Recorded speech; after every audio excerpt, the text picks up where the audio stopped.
A paz do Senhor, irmãos, tudo bem?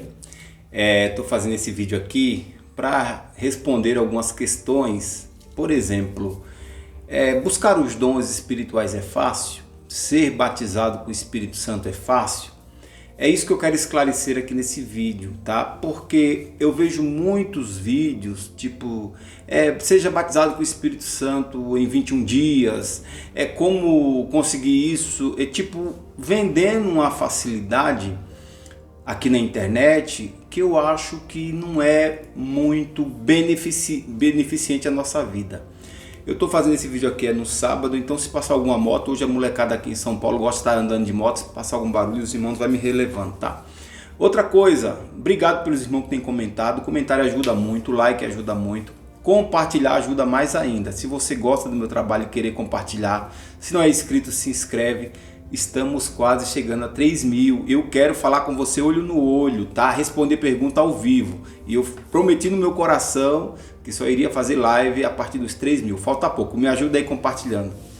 Irmãos, primeira coisa que eu quero dizer onde eu aprendi a buscar dons espirituais, com quem eu aprendi. Isso veio do nada? Isso caiu na minha mente? Não. Eu tive um pai espiritual desde quando eu era criança, que foi o meu tio. Ele foi a primeira pessoa da família a aceitar o Senhor Jesus. Isso lá pela década de 80, 86 mais ou menos, nessa faixa. Na época que crente levava pedrada na praça, crente era chamado de bode, tá? A turma dizia, tinha um ditado que dizia: estica, irmão, e não te arrepende da tua lei. Esse meu tio, ele passou muito valor para o meu coração. Por quê? Porque, irmão, ele tinha uma fé. Primeiro que ele era muito católico, né? Ele era muito católico. Quando ele aceitou Jesus, ele se desfez de todas as imagens, ele quebrou algumas, deu outras. E eu comecei a observar a fé dele. Ele começou a ir muito para a igreja e teve uma coisa, tinha umas coisas na vida que marcava muito.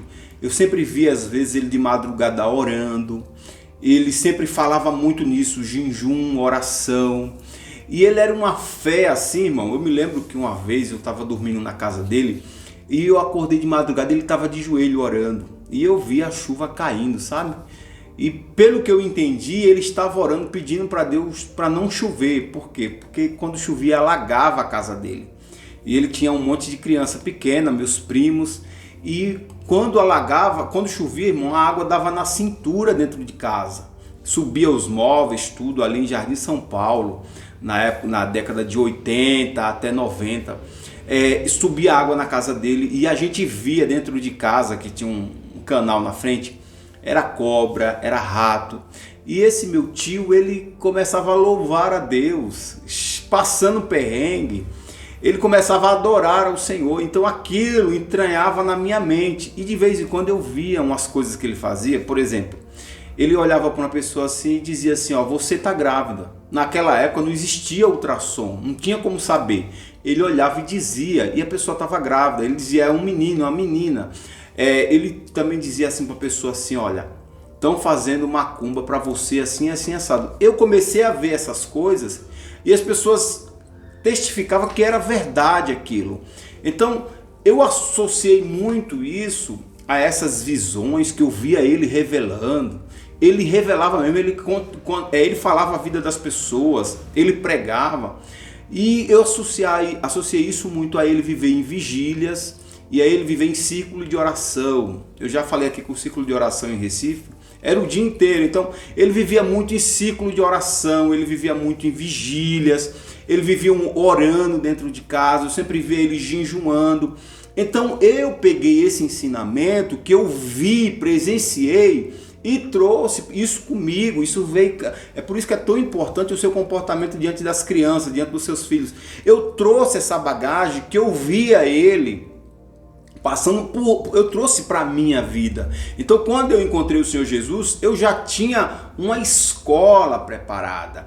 Mas não significa, quando eu dou uma dica aqui, ensino a como que busca dons espirituais, ser batizado com o Espírito Santo, você percebe que os meus ensinamentos é baseado na minha vivência. É por isso que eu não falo muito de curas, porque eu não vivo curando, eu não falo muito em outros dons, porque eu não vivo, eu gosto de falar do que eu vivo, que eu falo com mais propriedade. E o que eu falar aqui agora, daqui a 10 anos se eu falar, vai ser isso mesmo, porque não é inventado, não é coisa da minha cabeça, é coisa que eu vivi. Então, eu quero deixar claro aqui, irmãos, que não existe alguns irmãos, eu fico observando assim, ó, na internet vendendo curso sobre o Espírito Santo. Eu acho isso uma bobagem, porque quem controla o Espírito Santo? O Espírito Santo é Deus, é uma pessoa. Então, quando eu falo assim, olha, irmão, se você orar, se você jejuar, se você se consagrar, se santificar, os dons vêm. Eu digo que vem porque veio para mim. Tá entendendo? Veio, não é uma coisa que eu inventei, não é uma coisa que eu aprendi de que aconteceu na vida de fulano, aconteceu na minha. Eu via meu tio, desde criança eu fui criado com ele me levando para a igreja, ciclo de oração, eu até ficava imitando as línguas estranhas, que eu era criança, mas aquilo ficou marcado na minha mente, de eu ver o jeito dele orar. Ele era um homem que saía evangelizando nos presídios, né, em manicômios. Ele estava sempre evangelizando. Um homem de Deus, um homem que expulsava demônios. Então, eu trouxe essa bagagem para a minha vida. Comecei a orar, comecei a buscar e os dons veio. Mas eu quero dizer uma coisa aqui, irmãos, bem clara. Não existe facilidades, tá? Não existe método científico para dominar o Espírito Santo de Deus. O Espírito Santo, ele... Tem gente que ora a vida inteira e não é batizado com o Espírito Santo. E eu vi um pastor, que ele contando o testemunho, ele disse que no dia que aceitou Jesus, cheio de cachaça, barbudo, Jesus batizou ele na hora. Na hora. Então, que critério é esse? A gente tem que buscar. Eu ensino a buscar a Deus em oração, a Deus em jejum, a santificação, mas não é um toma lá, me dá cá com Deus, porque Deus ele analisa o coração. Então isso aqui é para tudo na vida. Olha, aprenda uma coisa. Quando alguém dizer assim, olha, jeito fácil de isso, aquilo, outro, é mentira. Jeito fácil de arrumar o seu casamento, a oração que vai mudar, vai fazer o seu marido ficar manso, vai fazer a sua esposa ser trabalhadora. Não existe isso. Isso é charlatanismo, isso é pessoas que querem só a sua audiência ou só te vender alguma coisa. Não existe facilidade. O Senhor Jesus, ele disse, a porta é estreita, o caminho da salvação é estreito. E ele diz, poucos são os que acham. O caminho da perdição é largo. O que Jesus quis dizer? Ele quis dizer assim, olha, não procure as coisas fáceis. Não é fácil. É uma vida de consagração, é uma vida de jejum, é uma vida de oração. É uma vida, não é uma semana, não é um mês. Ó, por exemplo, veja, Deus me deu pela misericórdia o dom da palavra. Eu prego no mínimo uma vez a 2 ou até 3 por semana. Por semana há 8 anos já. Vai fazer 8 anos que eu estou na igreja. Toda semana, eu ainda não sou um pregador, não me considero um pregador. Às vezes, se Deus não me der palavra, eu fico baratinado, não sei o que falar. Então, a vida é uma construção. E a construção, o Senhor diz assim, olha, praticar as minhas palavras é fazer uma casa sobre a rocha. E fazer uma casa sobre a rocha dá trabalho. Então, um casamento abençoado. Por exemplo, eu e minha esposa vivemos muito bem, mas a gente já tem 22 anos de casado. 22 anos, tivemos problemas seríssimos, problemas terríveis. A gente não ficou uma bênção, tipo do dia que a gente casou para hoje, não. Foi uma construção, foi muita lágrima, foi muito choro, para a gente construir a nossa família sólida, para a gente firmar. Esses dias um irmão me procurando saber, e a minha questão foi, quanto tempo o senhor tem de crente na presença do Senhor? Por quê? Porque uma vida espiritual, uma vida cheia de Deus, a gente não constrói com 3 meses, a gente não constrói com 1 ano, a gente não constrói... Não, irmão, é um processo. Você já viu uma árvore crescer rápido? Toda árvore que cresce muito rápido, ela morre muito rápido.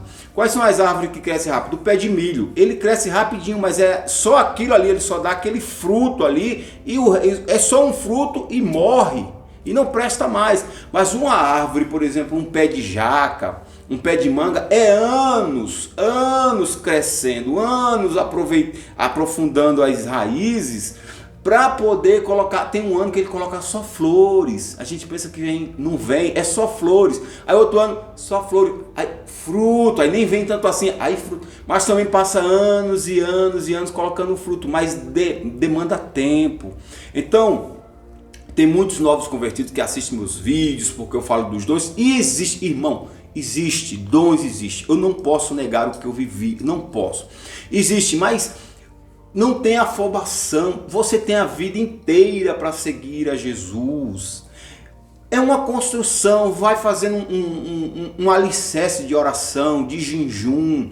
Quando Deus começar a te usar, não tem mais fim. Agora tem muita gente que quer viver tudo de uma vez. Não aceitou Jesus essa semana, na outra já está profetizando, na outra já está entregando revelação, na outra já está querendo pregar. Irmãos, não dura, vai por mim. Eu estou há muito tempo na casa do Senhor, eu já fui assim e não dura. É fogo de palha, é fogo que pega muito rápido, termina muito rápido. Tenha paciência e não existe.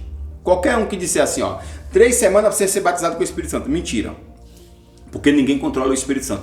2 semanas para você aprender a pregar. Mentira. Ninguém aprende a pregar em 2 semanas. Pregação não é assim. O curso para ser pastor. Quem disse que você aprende a ser pastor em curso? Que história é essa? A pastor Marcelo falou que fez curso. Eu fiz curso de teologia para aprender a Bíblia. E não sei 1 milímetro ainda. Eu só sei descobrir dos livros a história. Mas não existe coisa fácil. Um pastor é formado no caráter, na vivência, no viver. Quebra a cara muitas das vezes, cai, levanta. E é isso. Pedro caiu, levantou. Davi caiu, levantou. Quantos e quantos? Então, não existe essa coisa fácil. É fácil arrumar um casamento. Mentira, irmã. Mentira, mentira. É fácil criar filho. Mentira, é mentira, não é fácil, não tem nada fácil. O Senhor Jesus disse que no mundo nós teríamos dores e aflições. Nós que somos filhos de Deus. Não é fácil, mas também não é impossível. É necessário perseverança, é necessário calma, é necessário aprender com os mais velhos, é necessário tomar conselho, é necessário plantar a semente, regar, pedir a Deus que ela cresça, não parar de semear, porque o Salomão diz, olha, não semeie só uma semente, semeie de manhã e de tarde, porque você não sabe se uma nasce, se outra não nasce, ou se as duas vai nascer, ou se não nasce nenhuma. Vai plantando, vai orando, vai buscando a Deus, tenha prazer em estar com Deus. Se Deus não lhe usa hoje, é porque Ele sabe que você não tem estrutura. Até o apóstolo Paulo, ele vai dizer para Timóteo, ele vai dizer, olha, não separe ninguém novo para a obra, porque Satanás vai aproveitar dessa novidade e vai destruir essa pessoa. Então, o conhecimento que eu quero passar aqui para vocês é, não existe nada fácil. Não existe dinheiro fácil, não existe casamento fácil, não existe filho fácil, não existe dons fácil, não existe ministério fácil, não existe plantar igreja fácil, só se você quiser pegar o caminho largo. Se você quiser pegar o caminho largo, você vai inventar coisas e você vai cair na perdição. Esse é o caminho da perdição. Caminho fácil, caminho de perdição. Caminho estreito, difícil, espinhoso, caminho da salvação. Pega o estreito que é melhor. Compartilha com as pessoas, deixa teu like, teu comentário, Deus abençoe tua vida. Valeu!